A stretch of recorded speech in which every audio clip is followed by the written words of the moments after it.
సచివాలయంలో ఎస్సీ వర్గీకరణ cabinet sub committee సమావేశం చైర్మన్ ఉత్తమ్ కుమార్ రెడ్డి అధ్యక్షతన జరుగుతోంది.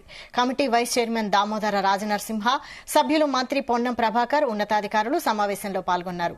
ఈ సందర్భంగా సుప్రీంకోర్టు తీర్పు మేరకు సబ్ కమిటీ సిఫారసులను పరిగణలోకి తీసుకుని ప్రభుత్వం ఏర్పాటు చేసిన ఏకసభ్య న్యాయ కమిటీ తన నివేదికను సబ్ కమిటీకి అందజేసింది.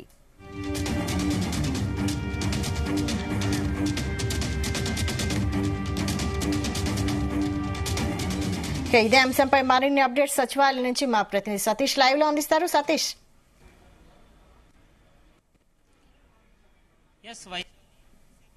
ఇటు సెక్రటరియట్ లో ఎస్సీ వర్గీకరణ అంశంపై కేబినెట్ సబ్ కమిటీ కూడా భేటీ అయింది. ఇటు చైర్మన్ మంత్రి ఉత్తమ్ కుమార్ రెడ్డి, సభ్యులు అంటే కో చైర్మన్ గా ఉన్నటువంటి మంత్రి దామోదర రాజ నరసింహ, సభ్యులు ఉన్నటువంటి మంత్రి పొన్నం ప్రభాకర్ తో పాటు ఉన్నతాధికారులు కూడా సమావేశమయ్యారు. అయితే కొద్దిసేపటి క్రితమే ఇటు రాష్ట్ర ప్రభుత్వం ఏర్పాటు చేసినటువంటి ఏకసభ్య కమిటీ సంబంధించి ఇన్ఛార్జ్ షమీమ్ అఖ్తర్ ఇచ్చినటువంటి ఎస్సీ వర్గీకరణకు సంబంధించినటువంటి నివేదికను కూడా కొద్దిసేపటి క్రితమే కేబినెట్ సబ్ కమిటీ కూడా చేరింది. దీనిపైనే ఇటు కేబినెట్ సబ్ కమిటీ కూడా కొద్దిసేపటి క్రితమే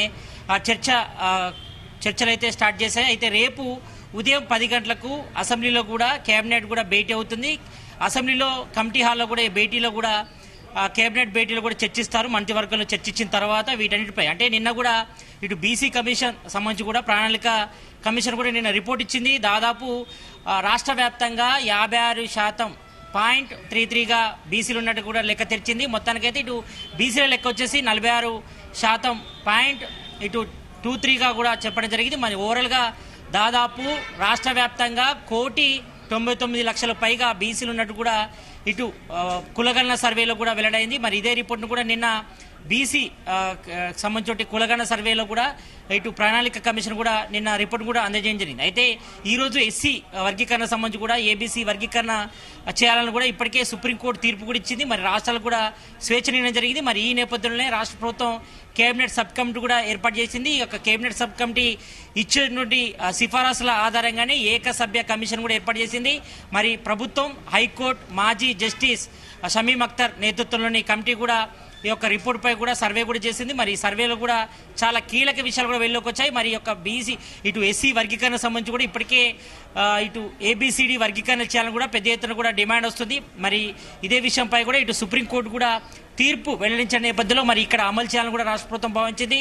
మరి సీఎం రేవంత్ రెడ్డి కూడా పలుమార్లు అసెంబ్లీ సమావేశాలు కూడా ప్రస్తావించారు. మరి తమ ప్రభుత్వం కట్టుబడి ఉంది, ఇటు ఎస్సీ వర్గీకరణ చేస్తాం, ఎస్సీ వర్గీకరణ చేసే ప్రభుత్వం తెలంగాణ ప్రభుత్వం అంటూ కూడా పలుమార్లు కూడా సీఎం రేవంత్ రెడ్డి అసెంబ్లీ కూడా ప్రస్తావించారు. కాబట్టి మరి ఈ విషయం కూడా దాదాపు కొలిక్కి వచ్చినట్టుగా తెలుస్తా ఉంది. ఎందుకంటే ఇప్పటికే ఇటు ఎస్సీ వర్గీకరణ సంబంధించి కూడా మాదిగ సామాజిక వర్గం కూడా దాదాపు 30 ఏళ్ళ నుంచి కూడా కృషి చేస్తుంది. ఇటు మందకిష్ట మాది కూడా దాదాపు 30 ఏళ్ళను కూడా కృషి చేస్తున్నారు. ఎస్సీ వర్గీకరణ, ఏబీసీడీ వర్గీకరణ చేస్తేనే మాదిగలకు సంబంధించి కూడా రిజర్వేషన్ల కోటా కూడా తేల్చాలి. మరి ఏబీసీ వర్గీకరణ సంబంధం అంటే కులాలకు సంబంధించి కూడా దాదాపు ఇటు ఎస్సీ వర్గీకరణలో భాగంగా దాదాపు 17 కులాలు ఉన్నాయి. మరి ఆ కులాలకు సంబంధించి కూడా ఒక్కొక్క కులానికి ఇటు సంబంధించి వర్గీకరణ కూడా చేయాలి, తమకు కూడా రిజర్వేషన్ కల్పించాలి. మరి ఎక్కువగా ఉన్నతంగా మాలలు మాత్రమే అభివృద్ధి పాలనతోనే తప్ప మాదిగలకు అందట్లే అని కూడా చెప్తున్నారు. మరి యొక్క ఎస్సీ వర్గీకరణపై మరోవైపు ఇటు మాలలు మాత్రం భిన్న వైఖరి కూడా వివరిస్తున్నారు. మరి ఆర్టికల్ 341 ప్రకారం ఎస్సీ వర్గీకరణ న్యాయబద్ధత కాదంటూ కూడా వాళ్ళు కూడా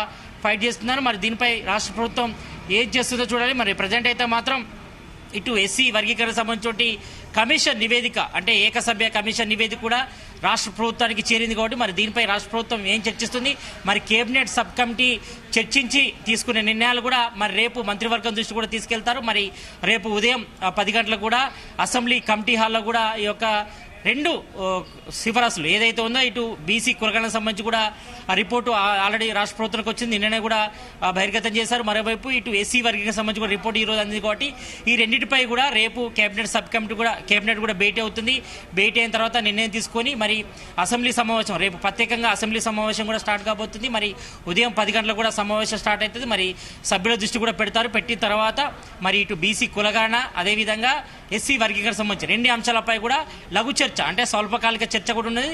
మరి దాదాపు 119 మంది ఎమ్మెల్యేలు ఎమ్మెల్సీల ముందు కూడా ఈ యొక్క కమిటీ రిపోర్ట్ కూడా ముందు పెట్టి చర్చిస్తారు. చర్చించిన తర్వాత అసెంబ్లీ ఆమోదం తెలిపిన తర్వాత మరి సుప్రీంకోర్టు కూడా పంపిస్తారు ఈ నివేదికను అసెంబ్లీలో బిల్లు పాస్ చేసిన తర్వాత. ఎందుకంటే ఇప్పటికే అసెంబ్లీ పార్లమెంట్ సమావేశాలు జరుగుతున్నాయి, బడ్జెట్ సమావేశాలు కూడా జరుగుతున్నాయి కాబట్టి మరి వారికి పంపిస్తారు. పంపించిన తర్వాత మరి కేంద్రం నుంచి అప్రూవ్ రావాల్సిన అవసరం ఉంది. ఎందుకంటే ఇప్పటికే 50% క్యాప్ కూడా పెట్టారు కాబట్టి మరి క్యాప్ను కూడా ఎత్తేయాలని కూడా ఇప్పటికే ఇటు ఏఐసిసి నేతలు గాడి కాంగ్రెస్ ప్రధానంగా డిమాండ్ చేస్తుంది. మరి యొక్క రిజర్వేషన్ల అంశం కూడా ప్రధానంగా జనాభా ప్రాతిపాదికగా ఉండాలని కూడా ప్రధానంగా డిమాండ్ ఉంది కాబట్టి మరి బీసీలు కూడా లెక్క తేలింది కాబట్టి మరి దాదాపు రాష్ట్ర వ్యాప్తంగా దాదాపు 56.33% బీసీల లెక్క కూడా తెలియదు కాబట్టి మరి స్థానిక సంస్థల్లో వారికి కూడా 42% కోటా ఇవ్వాలని కూడా ప్రధానంగా డిమాండ్ వస్తుంది. మరి ఈ నేపథ్యంలో స్థానిక సంస్థల ఎన్నికలు నిర్వహించాలని కూడా ఈ యొక్క లెక్క కూడా తేలాలి. మరి దీనికి ఒకవేళ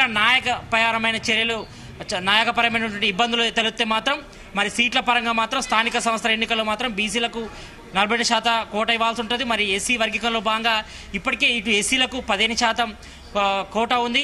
మరి రిజర్వేషన్ల పరంగా మరి ఆ కోటను కూడా పెంచాలి. మరి ఇందులో మేజర్గా ఏదైతే ఎస్సీ వర్గీకరణ సంబంధించి ఏబీసీ వర్గీకరణలో భాగంగా ఏదైతే 17 మాదిగా ఉపకాలు ఉన్నాయో వారికి రిజర్వేషన్ల పరంగా సపరేట్గా వారికి కూడా రిజర్వేషన్ కల్పించాలి. మరి తమకు ఇటు షెడ్యూల్ కులాలకు కూడా విడుదల వారికి అంటే షెడ్యూల్ కులాలకు కూడా ఈ యొక్క రిజర్వేషన్ ప్రకటిస్తే తమ ఉన్న అభ్యున్నతి కూడా కృషి చేయాల్సి ఉంటుందని చెప్పారు. మరి ఎక్కువగా మాదిగలు ఎక్కువగా అభివృద్ధి చెందట్లేదు, మాలలు మాత్రమే అభివృద్ధి చెందుతున్నారు కాబట్టి మరి షెడ్యూల్ కులాల వారిగా కూడా రిజర్వేషన్లు ప్రకటించాలని కూడా మేజర్గా ఇటు ఎస్సీ వర్గీకరణ అంశం కూడా తెరపైకి వచ్చింది కాబట్టి మరి దీనిపై కూడా ఇప్పుడు ప్రజెంట్ అయితే మాత్రం ఈ యొక్క ఎస్సీ వర్గీకరణ అంశం అదేవిధంగా కులగణన అంశం కూడా దాదాపు చివరి దశకు చేరింది. మరి రేపు కేబినెట్ భేటీ అవుతుంది. కేబినెట్ భేటీలో చర్చించిన తర్వాత మరి మంత్రిమండలి కూడా ఆమోదం తెలిపిన తర్వాత రేపు అసెంబ్లీలో ఈ యొక్క 2 బిల్లులు కూడా పెడతారు. పెట్టిన తర్వాత స్వల్పకాలిక చరిత్ర అనంతరం కూడా ఆ బిల్లు కూడా చర్చిస్తారు. చర్చించిన తర్వాత అందరి అభిప్రాయాలు తీసుకున్న తర్వాత అంటే ఇటు శాసనసభ్యుల అభిప్రాయాలు శాసన మండలి అభ్యర్థుల సంబంధించి కూడా చర్చించిన తర్వాత వీటన్నిటి కూడా చర్చించిన తర్వాత నిర్ణయం తీసుకొని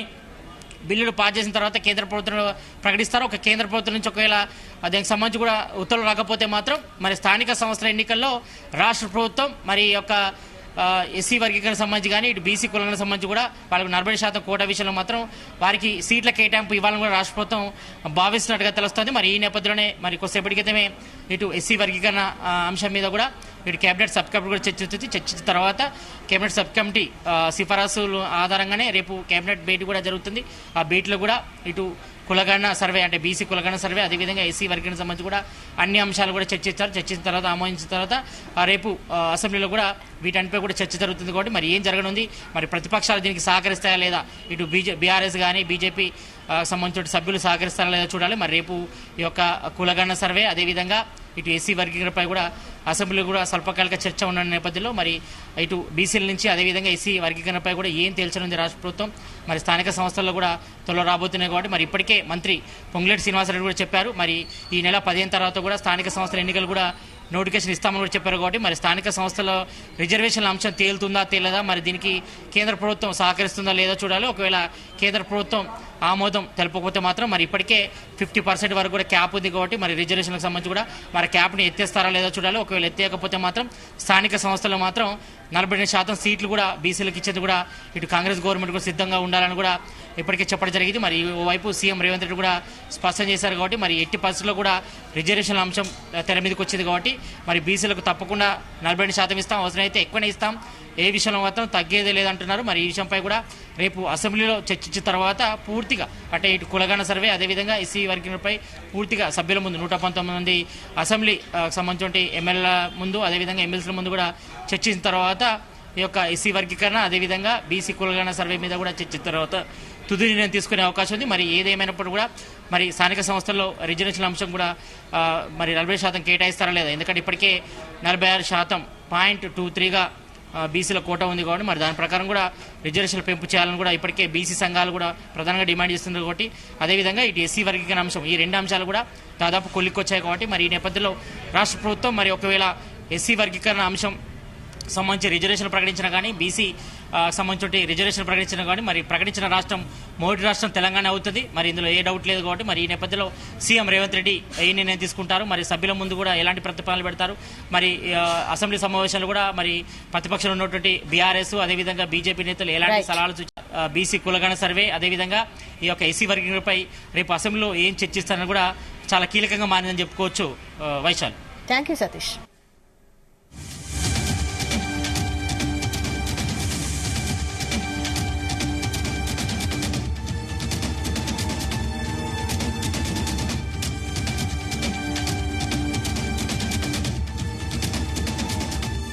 సచివాలయంలో ఎస్సీ వర్గీకరణ కేబినెట్ సబ్ కమిటీ సమావేశం చైర్మన్ ఉత్తమ్ కుమార్ రెడ్డి అధ్యక్షతన జరుగుతోంది. Committee vice chairman Damodara Rajanarasimha, సభ్యులు మంత్రి పొన్నం ప్రభాకర్, ఉన్నతాధికారులు సమావేశంలో పాల్గొన్నారు. ఈ సందర్భంగా సుప్రీంకోర్టు తీర్పు మేరకు సబ్ కమిటీ సిఫారసులను పరిగణలోకి తీసుకుని ప్రభుత్వం ఏర్పాటు చేసిన ఏకసభ్య న్యాయ కమిటీ తన నివేదికను సబ్ కమిటీకి అందజేసింది.